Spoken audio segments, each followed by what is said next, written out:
गोजोन्थों आंनि बड'लेण्ड नांगौ इउट्युब चेनेलाव नोंथांमोनखौ बे समावहाय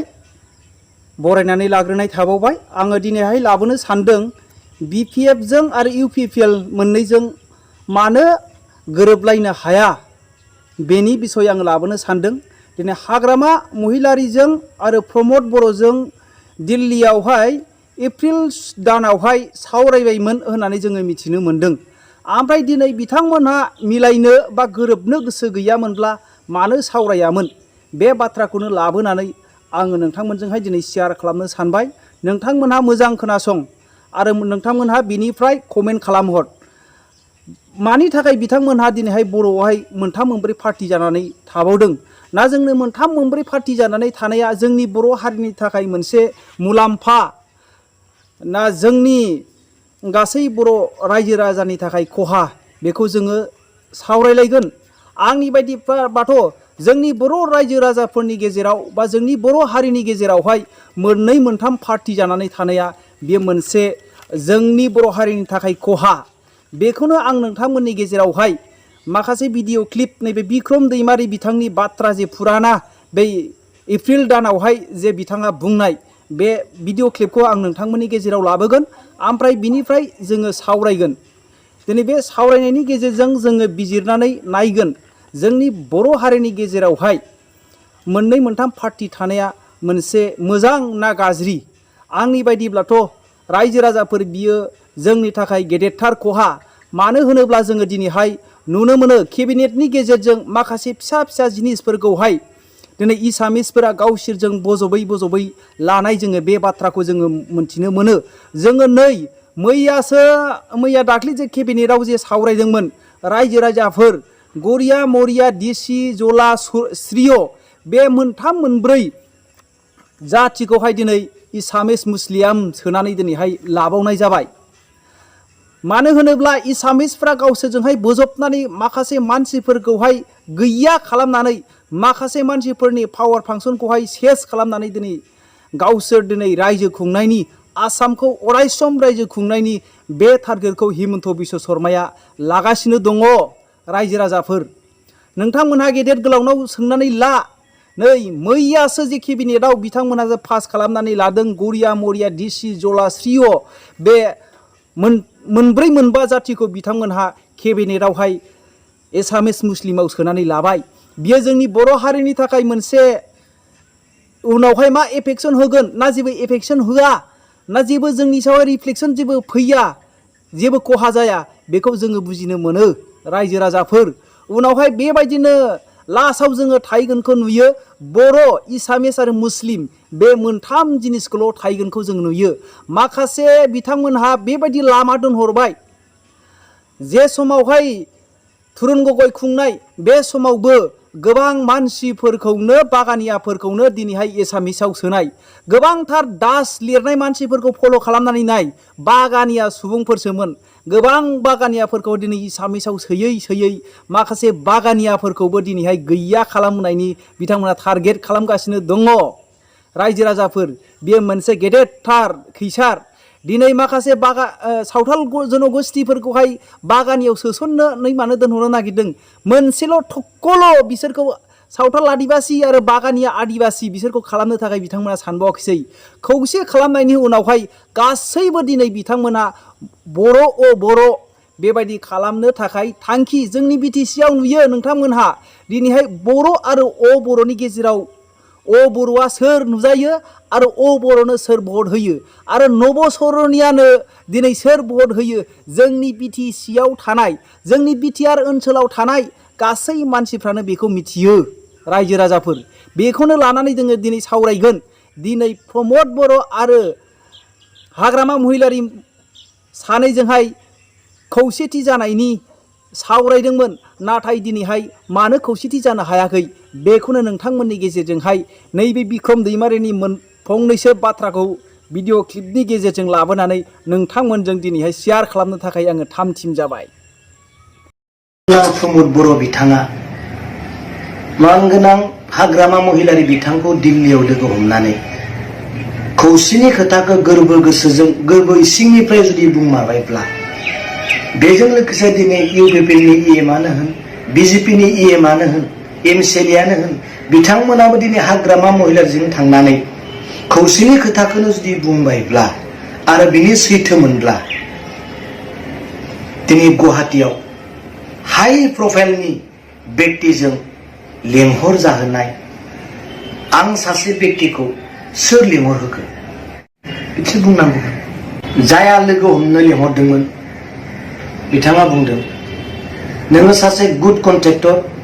गुड बिजनेसमेन जा आं नोंखौ बेयाव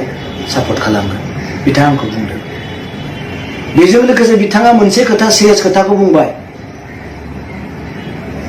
प्रमद बर' बिथांनि गभर्नमेन्टखौ बिथांनि सालायनाय सरकारखौ 4 बोसोरनि थाखाय आरो नेनानै थाबाव फैबाय थानाय समाव हाग्रामा महिलारीखौ नोंसोर लाबोफिन आं सासे साधारन व्यक्तिखौ सोर रं इनफरमेशन हरनानै बिथांजों आंखौ लेंहर जाहोखो आंसो प्रमद बर' बिथांनि गभर्नमेन्टखौ सोलायहोनो हानाय डिसमिस खालामनो हानाय आंसो आं सासे साधारन व्यक्तिसो आंहा जेबो गैया प्रमद बर' सार बिथां आरो हाग्रामा महिलारी बिथां सानैजों एप्रिलनि 10 तारिख दिल्लीयाव रसेट हाउसआव लोगो हमलायनाय खोथाखौ आं बुंदोंमोन आरो मानो थाखाय बुंनो गोनां जादोंमोन बिनि फिनखौ रायजो राजाफोरा जाहोनखौ दिनै नागिरनानै मोनाखैबो जानो हागौ दिनै दिल्लीयाव लोगो हमनाय खोथाखौ रावबोथ' दिनै गाज्रि मोनाखैमोन रावबोथ' दिनै रागा जोङाखैमोन दिनै मोजां मोनदोंमोन रायजोआ हाजार दिनै बुजिनो हास्थायदोंमोन इउपिपिएल आरो बिपिएफ आरो गुबुन पार्टिजोंबो लोगो जानानै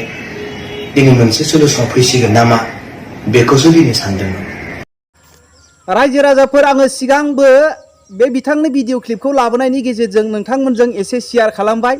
नाथाय मा जाहोननि थाखाय बिथांमोना खौसे जानो हायाखै बेनि बिसयखौ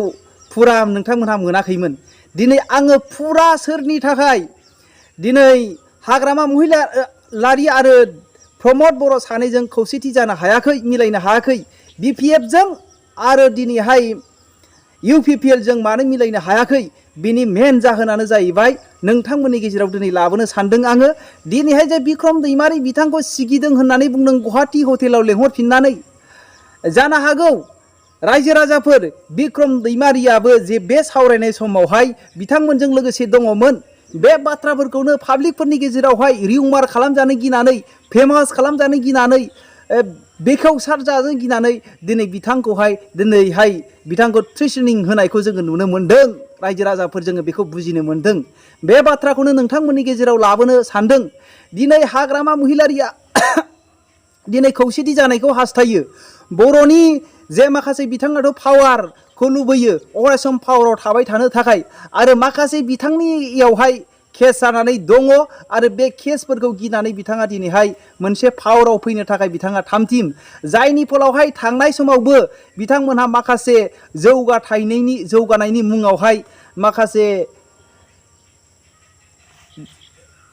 बे थांनाय समावहाय जे एमपि सायख'नाय जादोंमोन बे एमपि सायख'नायाव बिथांमोनहा दिनै बिजेपिनो आरो इउपिपिएलनो सापर्ट खालामनानै सासे एमपि सायख'हरदों जोङो मिथियो बयखौबो आङो दिनै बे एमपिनि नामखौ लाबावनो गोसो गैला रायजो राजाफोर नङाबा भिडिअ गोलाव जालायगोन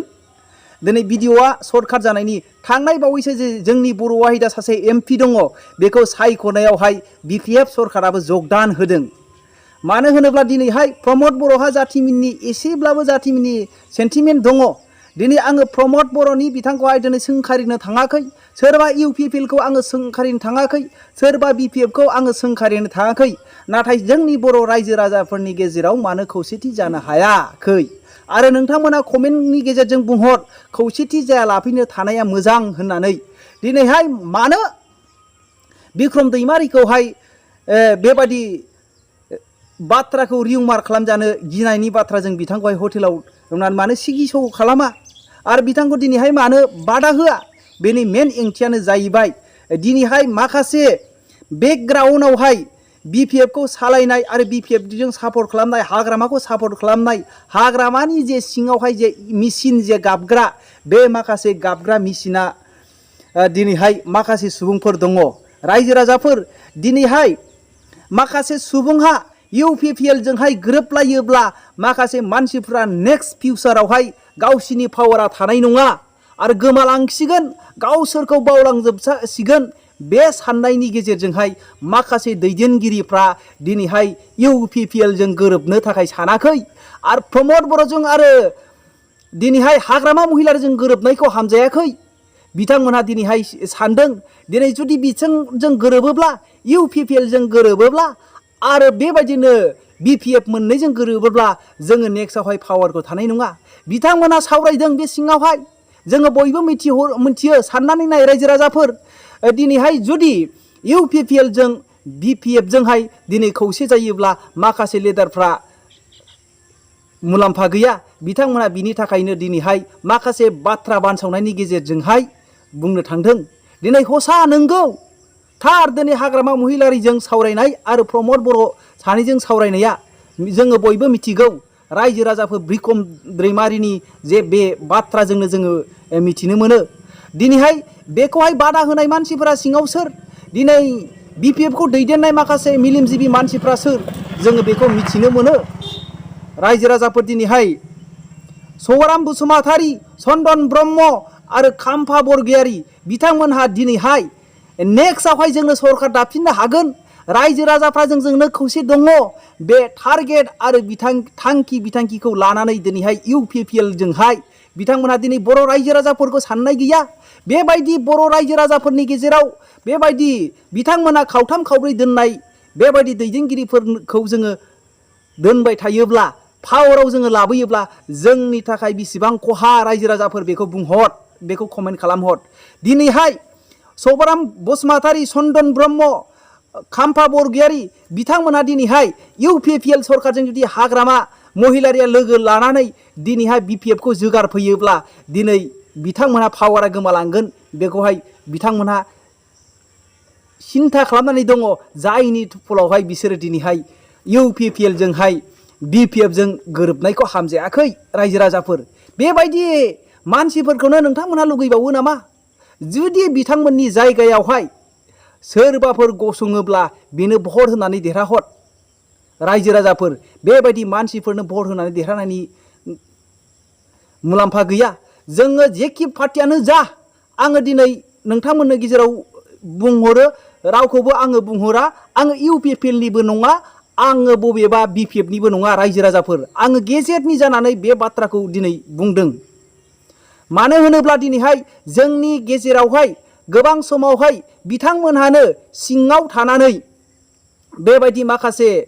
बिथांमोनहा बेबायदिनो खावथाम खावब्रै जानानै थाबाय थायोब्ला जोंनि बड'लेण्डनि फुल प्रेजेन्टनि सिमाङाबो दिनैहाय डिस्ट्रय जालांजोबगोन जोबस्रांलांजोबगोन बिनिखायनो जोङो बयबो खौसेथिखौ लुबैनांगौ रायजो राजाफोर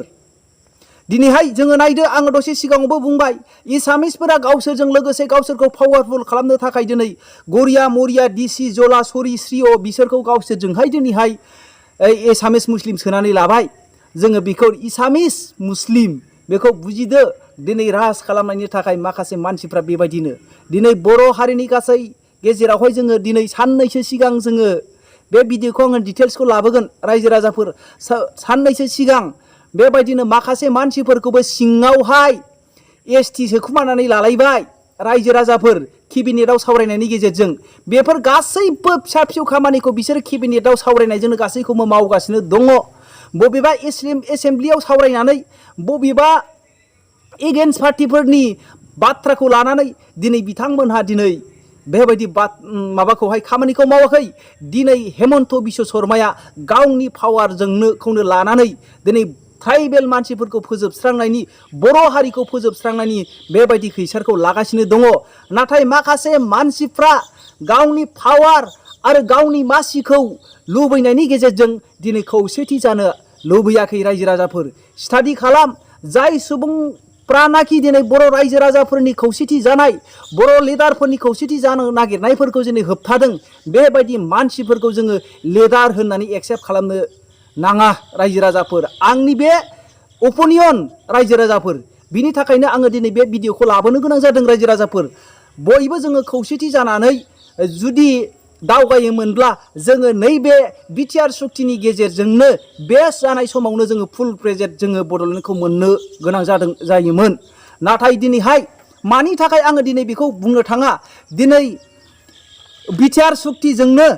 आङो बे भिडिअ क्लिपखौ नांगौब्ला नोंथांमोननि गेजेरावहाय लाबोबावगोन बिटिआर सुक्तिजोंनो दिनै रन्जन दैमारि साराबो गबाय होननानै माखासे सुबुंफ्रा गोबां मेल मिटिंनि गेजेरजों बुंदोंमोन दिनै मानो थाखाय बिथाङा हाबनो गोनां जाखो जोंनि बर' लिडारफोरनि गेजेरावहाय दिनै खौसेथि गैयिनि जुनैहायनो दिनै जोंनि रन्जन दैमारि साराबो दिनै बेबायदिनो फिदिङै माखासे केस गेलेयै दिनैहाय जेलाव हाबफिननो गोनां जादों जोंनि बर' माखासे लिडारफोरनि जुनैनो गोबां लिडारफोरनि गेजेरावहाय गोरोन्थि दङ रायजो राजाफोर जोङो बेखौ स्टाडि खालामनांगौआ जोंनि गेजेरावहाय बे जोंनि थाखाय गोनांथि रायजो राजाफोर बिनि थाखायनो आं नोंथांमोननि गेजेरावहाय बे भिडिअखौ लाबोदों जोङो स्टाडि खालामनो गोनां माखासे दैदेनगिरिफोरनि जुनैनो जोङो दिनैहाय खौसेथि जायैनि जुनैनो दिनै रन्जन दैमारिमोन बायदि आरो गोबां बिर जोहोलाव सुबुंफ्रा दिनैहाय गोरों गोरा मानसिफ्रानो जेलाव दङ रायजो राजाफोर गोबां दैदेनगिरिफ्रा गावनि मासि आरो गावनि थाखा फैसानि गावनि देरनायखौ सिमां नुनानै बेबायदि गोबां दैदेनगिरिफ्रा इउपिपिएलआवबो दङ आरो बबेबा बिपिएफआवबो दङ रायजो राजाफोर बेनिखायनो जोङो गासैबो साबधान जानाया मोजां दिनैनि भिडिअखौ आङो एसेयावनो दोनथ'बाय जै बर' हारिनि जै